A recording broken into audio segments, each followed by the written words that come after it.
डाल दूंगा। यहाँ पर दो एडिटोरियल है, एक ये सेंस एंड इंश्योरेंस वाला एडिटोरियल है, दूसरा जो है एडिटोरियल है वो दोस्तों है वे टू मेक पीस। सो दोनों हम पढ़ेंगे, दोनों का पीडीएफ नोट जो इसके अंदर idioms, antonyms, synonyms and everything whatever, वो पीडीएफ नोट्स में मैंने डाल दिया है। आप वहाँ से या कमेंट बॉक्स में होगा या डिस्क्रिप्शन बॉक्स में होगा, आप वहाँ से डाउनलोड कर लेना या फिर देख लेना। दोस्तों नए हैं तो चैनल को ज़रूर सब्सक्राइब करिए और शेयर करिए, लाइक करिए और दोस्तों के साथ ज़रूर शेयर करिए। कह रहे कि सेंस एंड इंश्योरेंस, कह रहे कि समझदारी और इंश्योरेंस बीमा, यानी हमारे अंदर अगर इंश्योरेंस भी है तो समझदारी भी होनी चाहिए। इरादी जो है ना दोस्तों, जो इंश्योरेंस की कंपनी को मॉनिटर करती है इज़ राइट, वो है सही है कि इंश्योरर्स जो होते हैं ना, इंश्योरेंस देने वाले शुड पुट, उनको रखना चाहिए कस्टमर्स को बिफोर शेयर होल्डर से पहले, यानी जिन्होंने इन बीमा कंपनी में पैसा लगा के रखा है उससे पहले कस्टमर का ध्यान देखना चाहिए। कह रहे कि सीई को जो इंसेंटिव्स जो है are a good place to start. अच्छा, यहाँ पे जो है सीईओ जो बोलते हैं चीफ एग्जीक्यूटिव ऑफिसर को मिलने वाले इनाम और सैलरी से शुरुआत करना अच्छा तरीका है। इंसेंटिव सीईओ को जो मिलने वाला जो इनाम है आर अ गुड, एक सही जगह है कि शुरू करने का। क्या मतलब है इसका मतलब आपको समझ में आएगा जब आप नीचे पढ़ेंगे। एक बार और ट्रांसलेट कर देता हूँ। इरादी यानी इंश्योरेंस रेगुलेटर है, वो सही कह रहा है कि बीमा कंपनियों को शेयर होल्डर से पहले ग्राहकों को महत्व देना चाहिए। सीईओ को मिलने वाले इनाम और सैलरी से शुरुआत करना अच्छा तरीका। इंसेंटिव्स बोलते हैं ऐसे इनाम या फ़ायदा जो अच्छा काम करने पर मिलता है दोस्तों, उसको इंसेंटिव बोलते हैं। Insurance is a business, let's read this one. एक मरतबा थोड़ा सा बड़ा कर लेता हूँ ताकि आप इसको अच्छे से देख सकें, ठीक है। कह रहे कि इंश्योरेंस जो है ना ये एक बिज़नेस है, बट लेकिन it is no ordinary business, लेकिन ये कोई आम बिज़नेस नहीं है। इट एग्जिस्ट, वो उसका वो वजूद है या वो मौजूद है। क्यों वो ये इंश्योरेंस बिजनेस इसलिए है दुनिया में कि वो दे फाइनेंशियल, पैसे वाली स्थिरता यानी स्टेबिलिटी दे, किस चीज़ पर, टू फैमिलीज़ को। When a bread winners I dies, और जबकि ब्रेड विनर बोलते हैं जो एक कमाने वाला व्यक्ति जब वो मरने लगे तो इंश्योरेंस का जॉब है कि उसको जो है फैमिली को स्टेबिलिटी दे, फैमिली की मदद करे। यानी ये लोगों को के महीने का खर्च को अस्पताल के बिल और टूटी हुई गाड़ी की खिड़की जैसा खर्चे से बचाता है। ब्रेड विनर बोलते हैं दोस्तों घर का कमाने वाला व्यक्ति।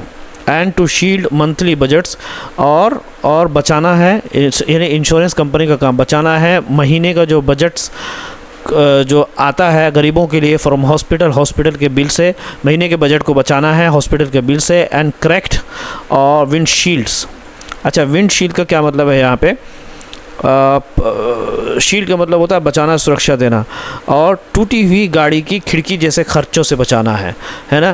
करेक्ट, टूटी हुई विंडशील्ड जो हवा को बचाने के लिए जो शील्ड्स है उनके खर्चों से बचाना। जैसे टूटी हुई गाड़ी का अगर आपका खर्च कितना आता है, छोटा मोटा जो भी खर्च होता है, तो इस तरह के खर्चों से और हॉस्पिटल के बिल से जो है ना इंश्योरेंस कंपनियों का काम है कि वो फैमिलीज़ को बचाए।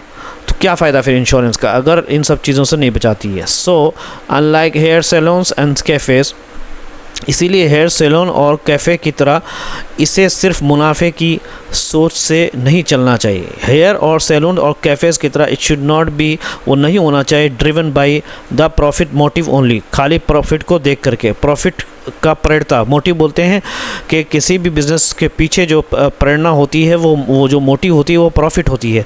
तो लेकिन सिर्फ खाली हमें प्रॉफिट को ही नहीं देखना चाहिए। इंश्योरेंस का बिज़नेस जो होता है, इंश्योरेंस का बिज़नेस एक बिज़नेस भी होता है। जैसे टीचिंग जो है दोस्तों एक प्रोफेशन है, उसमें आपको पैसे मिलते हैं, ठीक है, लेकिन टीचिंग सिर्फ एक प्रोफेशन ही नहीं है बल्कि एक सर्विस है जिसका फ्यूचर जनरेशन को बोलते हैं, फ्यूचर को जनरेशन बिल्डिंग का काम है, यानी जनरेशन को आप अच्छा करते हो। समझ में आता है दोस्तों। लेकिन आजकल जो टीचर लोग, जैसे स्कूलों में जो टीचर लोग होते हैं उनको जैसे सैलरी मिलती है उसी हिसाब से पढ़ते हैं, इसलिए टीचर और स्टूडेंट के दरमियान में मोहब्बत नहीं रहती। टीचर भी जो है वो जो है दोस्तों यानी वो देखता है मुझे स्कूल से सैलरी कितनी मिल रही है, उसी हिसाब से पढ़ाता है। और स्टूडेंट का बाप भी ये सोचता है कि हम पर फीस दे रहे हैं तो इनको तो पढ़ाना ही पड़ेगा, ये इसके बाप है, इसके बाप की जिम्मेदारी है।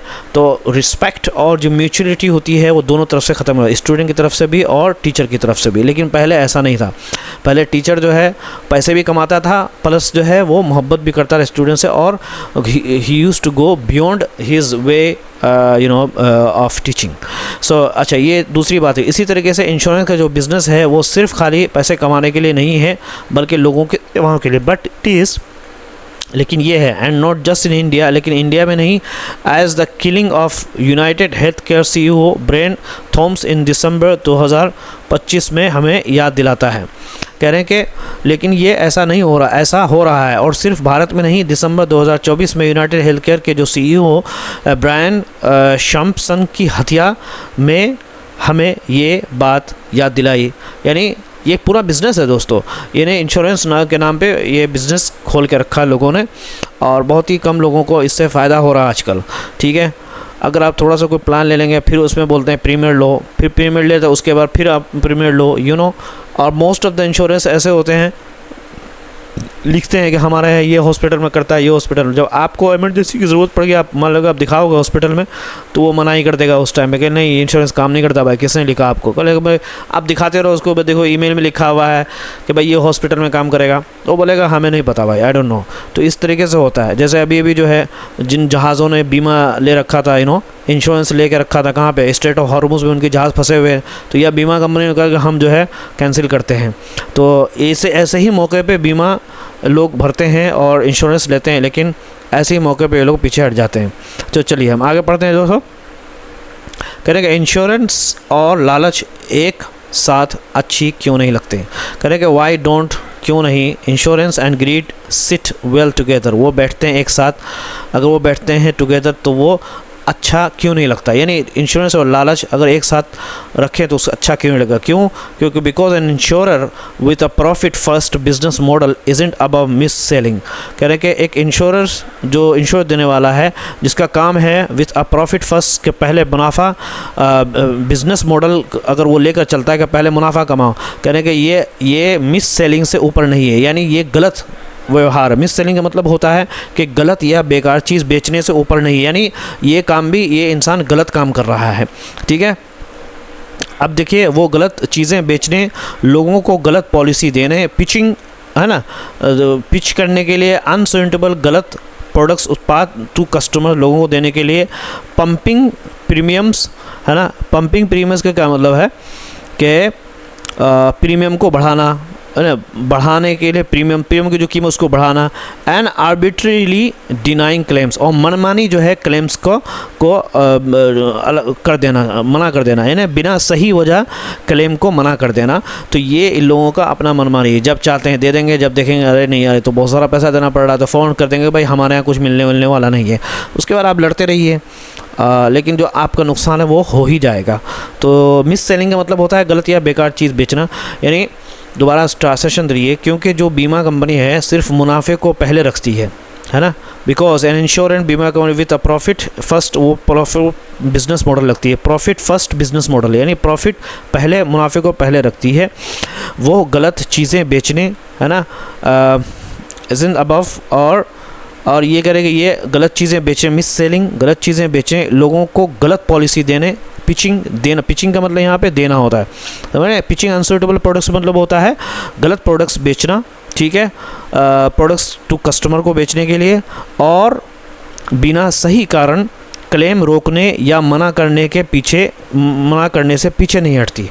एंड पंपिंग प्रीमियम को बढ़ाना, एंड आर्बिट्रीली, और मनमानी जो है वो बिना सही कारण के क्लेम को मना करने से पीछे नहीं हटती।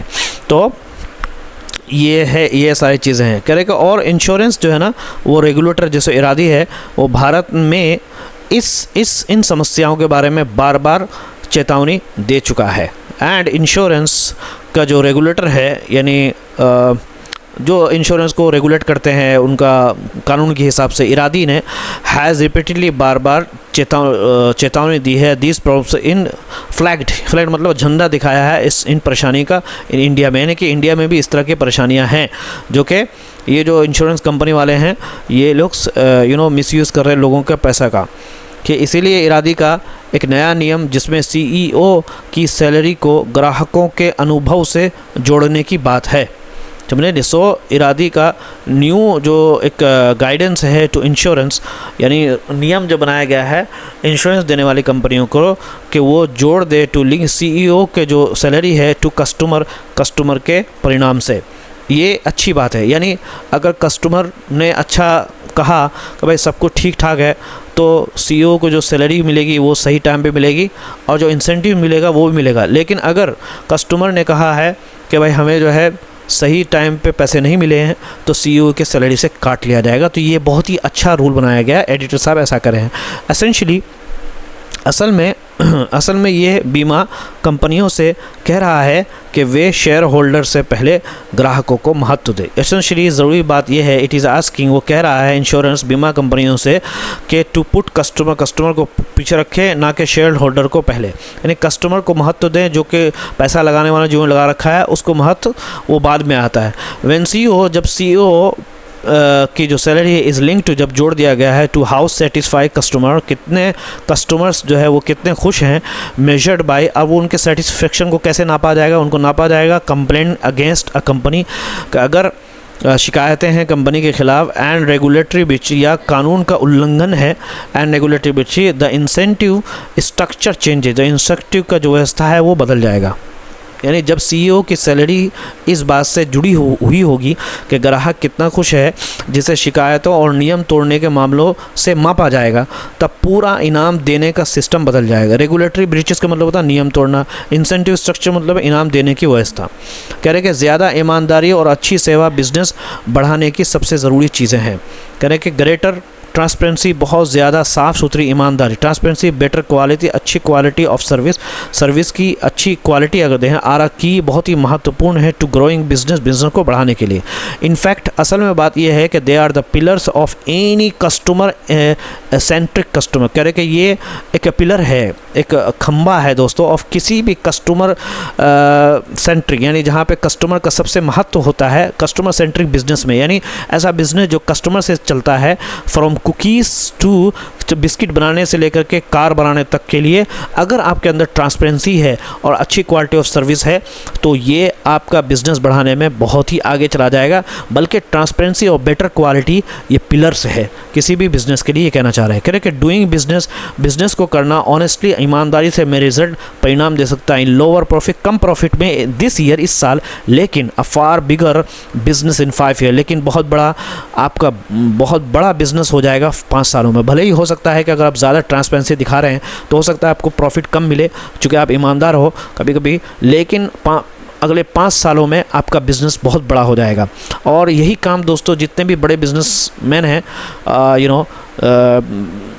सब इन्होंने ऐसे ही कर रखा है, ठीक है ना। आप अमेज़ोन को देख लो कैसे उनका रिटर्न सिस्टम है ना, गूगल का देख लो, they are very transparent, whatever the service जो आप देंगे उस हिसाब से वो ट्रांसपेरेंट। मुझे याद है दोस्तों, मैंने एक आप godaddy.com से मैंने एक डोमेन ख़रीदा था और वो उसमें पैसे काट लिए, तो मैंने उसके कस्टमर केयर में कांटेक्ट किया और वो मैं बाद में पता चला कि वो their right to cut the money. मैंने कहा कि तुम इतने बड़े कंपनी हो तो मेरा पैसा वापस करो। लिटरली वो अपने कंपनी के रूल के ख़िलाफ़ जा करके उन्होंने सारा पैसे मेरे वापस कर दिए। बाद में मुझे लगा अरे यार इसमें तो मेरी ही गलती थी। तो चूँकि ये लोग जो बिजनेसमैन लोग होते हैं, इन लोगों को पता होता है कि कस्टमर का क्या महत्व है, तो ये है। लेकिन छोटे लोगों को, छोटे दिमाग के लोगों को ये चीज़ समझ में नहीं आती है। उनको लगता है बस पैसा बचा लो बस। उनको ना ऊपर वाले पर यकीन होता है, उनको लगता है दुनिया में कुछ है ही नहीं, कोई ऊपर वाला नहीं है, कुछ नहीं है। हालांकि ऊपर वाला जिसने सारी दुनिया को पैदा किया है, जो सारे इंसानों का मालिक है, चाहे वो मुस्लिम हो नॉन मुस्लिम हो, किस ने, अगर आप दूसरे इंसान को खुश करेंगे तो वो भी आपको खुश करेगा और लोगों के दिलों में आपकी मोहब्बत डाल देगा।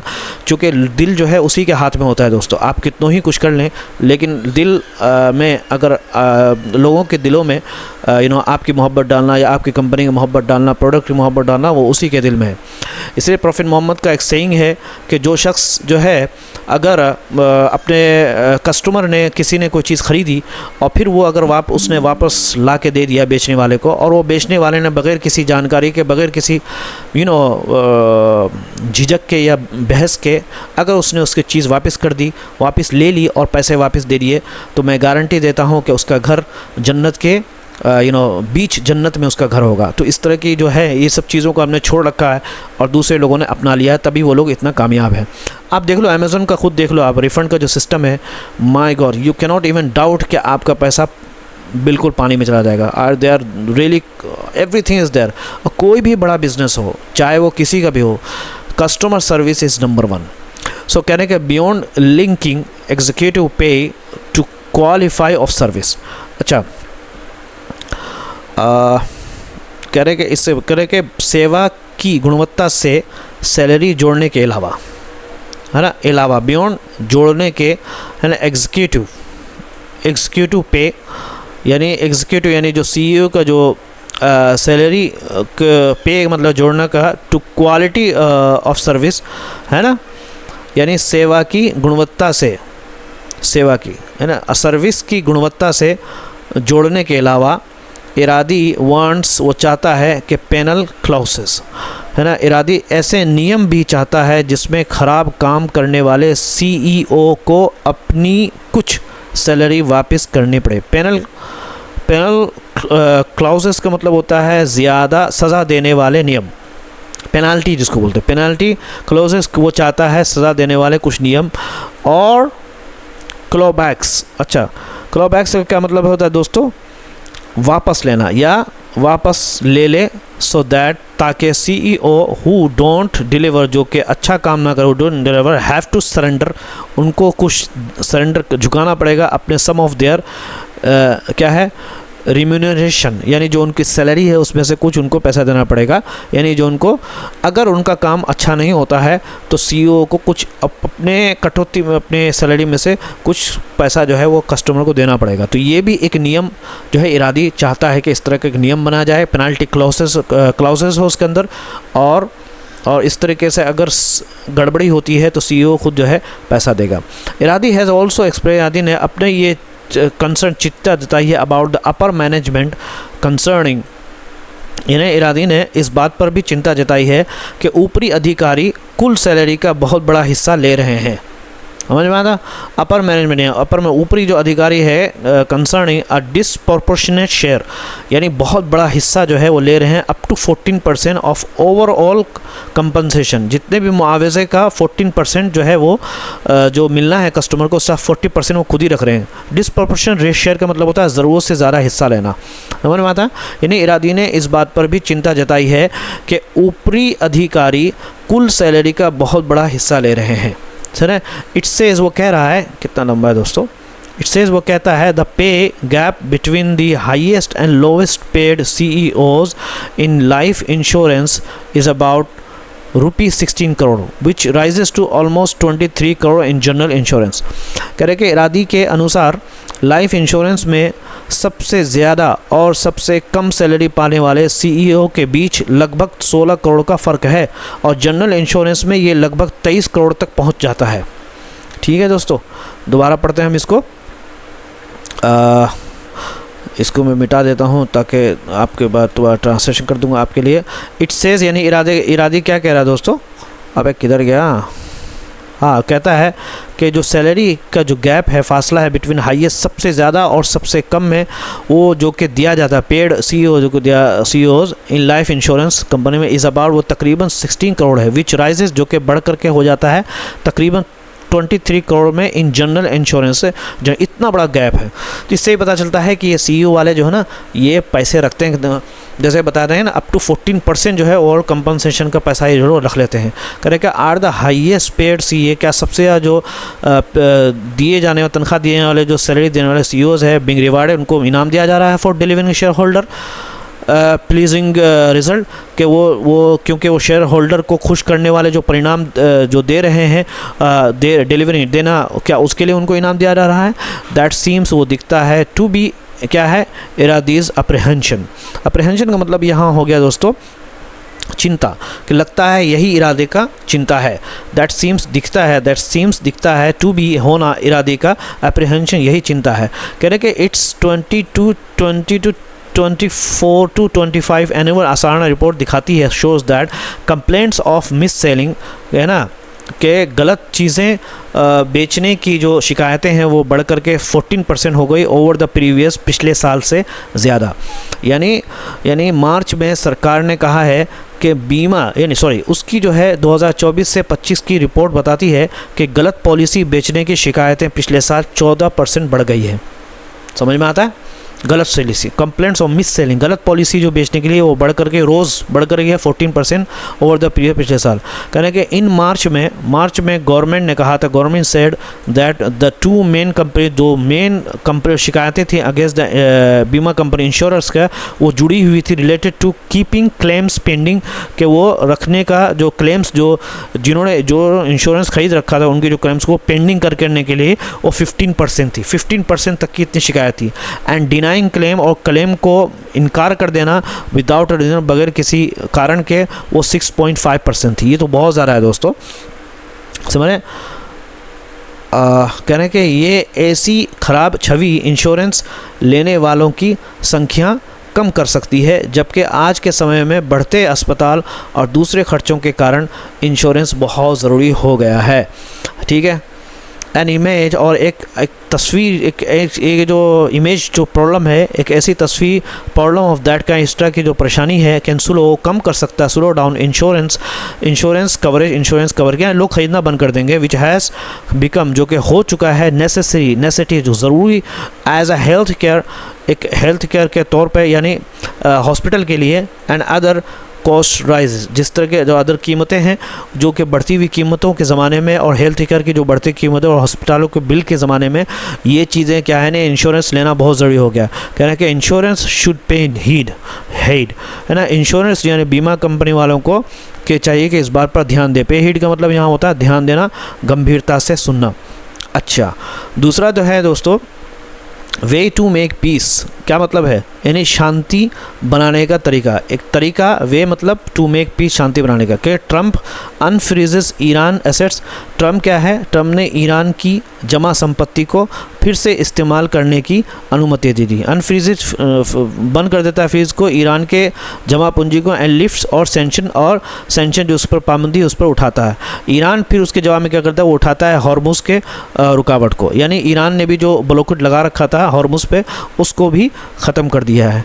तो ये काफ़ी दोस्तों उतना लंबा नहीं है, लेकिन फिर भी मैं पढ़ने की कोशिश करता हूँ आपके लिए। कि इन्हें इंटरव्यू में टू दिस न्यूज़पेपर, इस न्यूज़पेपर में फॉर्मर जो पूर्व जो यूएस के स्पेशल प्रतिनिधि थे for North Korea, Stephen Bros whatever ने हैड सेड, कहा था कि art of diplomacy is getting your opponent to agree. कह रहे कि डिप्लोमेसी का जो आर्ट है, यानी आप किस तरीके से बातचीत करते हैं, आर्ट ऑफ डिप्लोमेसी मतलब होता है यानी कूटनीति की जो आर्ट है। यानी इस अखबार के दिए गए इंटरव्यू में उत्तर कोरिया के लिए अमेरिका के पूर्व विशेष प्रतिनिधि स्टेफन बोर्सन ने कहा था कि कूटनीति की असली कला ये है कि आप अपने विरोधी को किसी समझौते के लिए इसलिए राज़ी करें क्योंकि उसमें उसका भी फ़ायदा हो।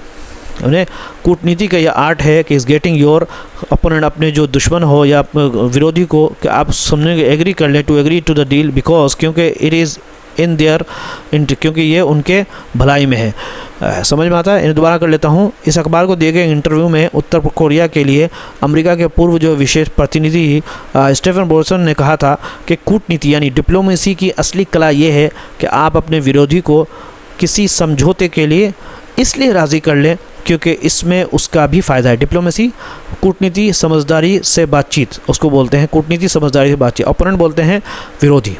कह रहे कि अप्लाइंग द सेम लॉजिक, है ना, कह रहे कि यही बात अगर ईरान युद्ध पर लागू करें, अप्लाई करते हुए द सेम लॉजिक, यही सेम जो अकल वाली जो बात उन्होंने कही टू द ईरान और ईरान वार में, both Washington and Tehran have ample reason, बहुत सारे, एम्पल मतलब बहुत सारे कारण से है, रीजन्स टू ब्रिंग, को लेकर के आए झगड़े को टू अ नेगोशिएटेड एंड, बातचीत से ख़त्म कर ले। नेगोशिएटेड एंड का मतलब यहाँ पे होगा दोस्तों बातचीत से ख़त्म करना, है ना, बातचीत किए हुए की ख़त्म, यानी बातचीत करके ख़त्म करें। Trump goes into midterm polls, Trump जो है वो इस साल बाद में होने वाले चुनाव में जाएंगे, है ना, इनटू मिड टर्म्स, यानी इस साल बाद में होने वाले चुनाव में, later this year, and he certainly, और वो बिल्कुल सर्टनली श्योर से वुड नॉट वांट, वो नहीं चाहेंगे हैंगओवर, अच्छा, हैंगओवर ऑफ द वार का मतलब ये था युद्ध का बुरा असर, वो नहीं चाहेंगे एक बुरा असर ऑफ द वार युद्ध का टिल देन उस वक्त तक। दैट वुड बी, वो होगा एक राजनीतिक खुदकशी, आत्महत्या, सुसाइड ट्रम्प के लिए। Iran despite all it's brave, जो ईरान जो है बावजूद कि उसकी तमाम बहादुरी, घोड़े का बहादुरी कुछ भी नहीं, सब ड्रामा था। एक्चुअल में ये लोग जो है मिल करके सब जीसीसी को बर्बाद करना चाहते थे और जीसीसी का तेल वेल सब रोक राख दिया है इन लोगों ने। तो ये सब ड्रामेबाजी थी एक्चुअल में, वॉटेवर, ये मैं पर्सनल रीज़न है। हैज़ बीन, वो हो चुका है बैडली हिट, बहुत नुकसान पहुंच चुका है बाय दिस कंट्री, इस झगड़े के ज़रिए। एंड इकोनॉमिक और आर्थिक स्ट्रेंथ, बल्कि कुछ लोग ये भी कह रहे हैं, न्यूज़ में ये भी आ रहा है कि जो ईरान के जो आयतुल्ला अली खामनेई वो सब ज़िंदा है। समझ में आता है दोस्तों? और ईरान अपनी सारी बहादुरी दिखाने के बावजूद भी इस लड़ाई से बहुत नुकसान झेल चुका है और आर्थिक मुश्किलें साफ दिखाई दे रही हैं।